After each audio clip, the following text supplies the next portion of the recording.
Misaona kosa ny tontolo ny sarimihetsika malagasy very olomanga iray tokoa ny malagasy satria dia nodimandry omaly teo amin'ny fahadimapolo taona ny Volamasy Olga fantatra tamin'ny anarana hoe Marianina tao anatin'ny horonan-tsary Malokila. Ravakaran-Andriamanalina sy Mamy Rasamuely.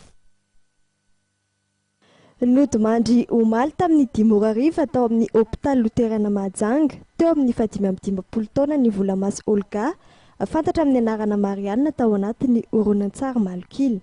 Efa nitsapitena nandritra ny herintaona noho ny aretin'ny diabeta izay nahazo azy Marianina izao ndao sy fahafatesan'izao. Toerana ny Angaliana tao anatin'ny sarimihetsika Malokila ny renim-pianakaviana Masika saingy mifanohitra tamin'izay ny toetrany amin'ny tena fiainana.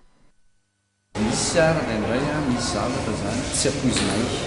eritreretina satria tao anatin'ny Malokila somary masitsika ny zavatra kanefa tena tsorina mihitsy fa ireo mpilalao rehetrarehetra tao anatin'ny Malokila tsy afaka mandeha raha tsy misy ny acteur ohatran'ireny zany atsika hoe manafana ny izy na mandrehatra ny tany izay anisan'ny nampiavaka tsara fa anatin'ny izy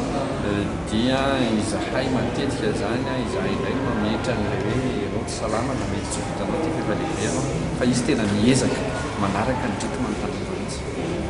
Ireo mpilalao horonan-tsarimihetsika ny arany asa kaiky taminy dia nanamafy izay fahatsorapony izay fony fahavelony toan'ny Randrinja, Rajao ary Pastera. Rehefa nanomboka taty amin'ny Malokila moa zany dia izahay mampivady ary izay hoe mampivady tao anaty film zay dia nitaratry izay taty amin'ny fiainana andavanandro dia mpianada tena tsy mifankafo mihitsy zany zay satria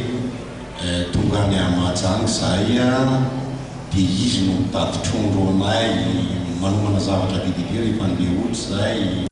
Tao anatin'izay fotoana faneresana ny arahana ny azy vahiny fahatsorany na olona tsotra nohatra ny sakalava mihitsy izy fahatsorany tsy tia gidragidra tsy tia adiady